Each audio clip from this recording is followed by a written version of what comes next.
Hello friends, बहुत बहुत स्वागत है हमारे YouTube channel S L study पर। Madhya Pradesh daily current affairs में आज चर्चा करने वाले हैं 27 जनवरी करंट अफेयर्स की। दोस्तों, वीडियो के लास्ट तक बने रही। क्वेश्चन ऑफ व्यापक सभी एग्जाम के लिए वेरी मोस्ट इंपोर्टेंट होने वाले हैं। पीडीएफ के लिए हमारा टेलीग्राम ग्रुप ज्वाइन कर सकते हैं, जिसकी लिंक आपको डिस्क्रिप्शन में मिल जाएगी।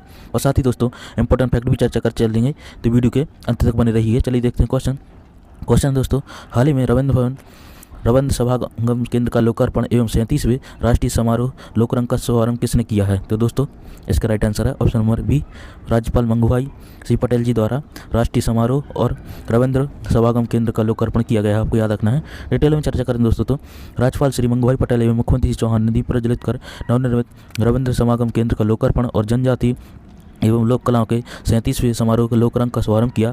प्रमुख सचिव संस्कृति एवं शिवकर शुक्ला ने स्वागत भाषण दिए और कार्यक्रम में राज्य स्तरीय गणतंत्र दिवस परेड में भाग लेने वाले विजेता विशेष सशस्त्र बल के अधिकारियों को, सांस्कृतिक दलों, लोक नृत्य दलों, कोरोना काल में सक्रिय भूमिका निभाने वाले महानुभाव और सामाजिक क्षेत्र में कार्यरत संस्थाओं को पुरस्कृत किया और कार्यक्रम में राष्ट्रीय नानाजी देशमुख सम्मान भी प्रदान किए गए। तो आपको याद रखना इंपॉर्टेंट है। इसके अलावा दोस्तों, बात करें मध्य प्रदेश के प्रमुख समारोह और महोत्सव के बारे में, तो दोस्तों खजुराहो नृत्य समारोह खजुराहो मनाया जाता है, जो कि 1976 से मनाया जा रहा है। आपको याद रखना है। इसके अलावा दोस्तों, मालवा उत्सव इंदौर, उज्जैन और मांडू में मनाया जाता है, जो कि 1991 से मनाया जाता है। आपको याद रखते जाना है। इसके अलावा दोस्तों, मध्य प्रदेश समारोह दिल्ली में मनाया जाता है, जो कि 1982 से लगातार मनाया जा रहा है। आपको याद रखना है। इसके अलावा दोस्तों, ध्रुपद समारोह भोपाल में, बालकृष्ण नवीन समारोह शाजापुर में, सुभद्रा कुमारी चौहान समारोह जबलपुर में और जल महोत्सव हनुमंतिया टापू पर खंडवा में मनाया जाता है। आपको याद रखना। कालिदास समारोह दोस्तों उज्जैन में 1958 से मनाया जा रहा है और कुमार गंधर्व समारोह देवास में। तो आपको याद रखना है। इसके अलावा दोस्तों, हनुमान उत्सव 1994 से महेश्वर खरगोन में मनाया जाता है। आपको याद रखना है। और इसके अलावा तानसेन समारोह दोस्तों 1980 से ग्वालियर में मनाया जा रहा है। तो ये भी आपको याद रखना इंपॉर्टेंट है। और दोस्तों, बात करें लोकरंग समारोह के बारे में, तो दोस्तों लोकरंग समारोह भोपाल में आयोजित किया जाने वाला 26 जनवरी यानी गणतंत्र दिवस के मौके पर हर वर्ष आयोजित किया जाता है, जिसका वह 37वां संस्करण है। तो आपको याद रखना है। यह दोस्तों मध्य प्रदेश के आदिवासी लोक कला अकादमी द्वारा सांस्कृतिक प्रदर्शनी। तो आपको याद रखना इंपॉर्टेंट है। बढ़ते नेक्स्ट क्वेश्चन है, गणतंत्र दिवस के अवसर पर आयोजित जिला स्तरीय समारोह में किसान कल्याण तथा कृषि विकास झांकियाँ कितने जिलों में पुरस्कृत हुई हैं? तो दोस्तों, इसका राइट आंसर है ऑप्शन नंबर बी, 25 जिलों में यह झांकियाँ पुरस्कृत हुई हैं। आपको याद रखना है। ऑप्शन नंबर भी करेक्ट है। डिटेल में चर्चा करें दोस्तों, तो गणतंत्र दिवस के अवसर पर आयोजित जिला स्तरीय समारोह में किसान कल्याण तथा कृषि विकास की झांकियां 25 जिलों में पुरस्कृत हुई हैं। किसान कल्याण तथा कृषि विकास मंत्री श्री कमल पटेल ने कृषि विभाग के अधिकारी कर्मचारियों को उत्कृष्ट कार्य के लिए बधाई और शुभकामनाएं दी। 73वें गणतंत्र दिवस के अवसर पर प्रदेश में 6 जिलों में कृषि विभाग की झांकियों को प्रथम पुरस्कार और 9 जिलों में द्वितीय और तृतीय पुरस्कार, एक जिले में 7वां पुरस्कार प्राप्त होना निश्चित ही विभागीय अधिकारी कर्मचारियों उत्साह का प्रदर्शन करता है। तो आपको याद रखना है। दोस्तों, बात आई कृषि की, तो दोस्तों मध्य प्रदेश में कृषि आजीविका का मुख्य स्रोत है। आपको याद रखना है। इसके अलावा जनसंख्या का लगभग 74% भाग कृषि पर निर्भर है। तो आपको याद रखना है। और दोस्तों, हमारा प्रदेश मध्य प्रदेश की जीडीपी में लगभग 34% योगदान देता है कृषि क्षेत्र। आपको याद रखना है। और इसके अलावा अंतर्राज्यीय व्यापार में मुख्यतः दलहन और सोयाबीन उत्पादन मध्य प्रदेश देश में अग्रणी राज्य। तो आपको याद रखना है। इसके अलावा दोस्तों, केंद्रीय कृषि मंत्री हैं नरेंद्र सिंह तोमर जी। तो आपको याद रखना इंपॉर्टेंट है। बढ़ते हैं नेक्स्ट क्वेश्चन तरफ। क्वेश्चन है, हाल ही में मध्य प्रदेश के किस शहर को देश का स्टार्टअप कैपिटल बनाया जाएगा? तो दोस्तों, इसका राइट आंसर है ऑप्शन नंबर बी, इंदौर को देश का स्टार्टअप कैपिटल बनाया जाएगा। आपको याद रखना है। डिटेल में चर्चा करें दोस्तों, तो मुख्यमंत्री श्री शिवराज सिंह चौहान ने कहा कि स्टार्टअप के लिए प्रदेश में अनुकूल वातावरण उपलब्ध कराए जाएंगे, स्टार्टअप के लिए वित्तीय मदद तथा अन्य सुविधाएं मुहैया कराई जाएंगी और इंदौर को देश का स्टार्टअप कैपिटल बनाया जाएगा। उन्होंने युवाओं से आग्रह किया कि वे आकर अधिक से अधिक स्टार्टअप प्रारंभ करें और राज्य में उन्हें पूरी मदद करेगा।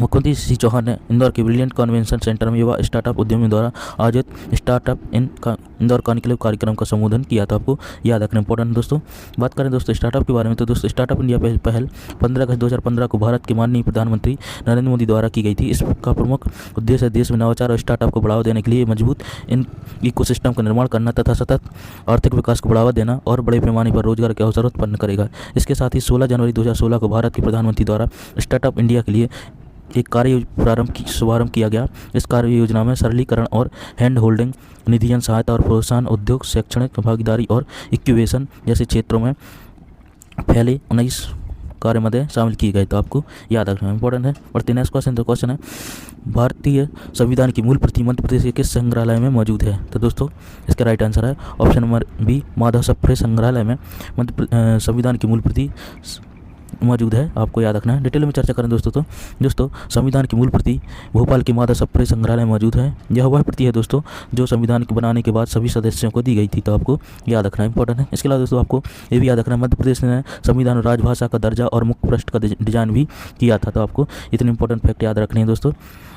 तो दोस्तों और चर्चा करते हैं। तो दोस्तों भारत के संविधान में हिंदी राजभाषा का दर्जा दिलाने का मुख्य पृष्ठ डिजाइन करने का गौरव मध्य प्रदेश को ही प्राप्त है। यही नहीं दोस्तों, संविधान सभा के युवा में भी मध्य प्रदेश से ही थे और मध्य प्रदेश विधानसभा के पूर्व सचिव अशोक चतुर्वेदी बताते हैं कि संविधान के निर्माण में गठित संविधान सभा में उस समय राज्यों के हिसाब से प्रतिनिधित्व था।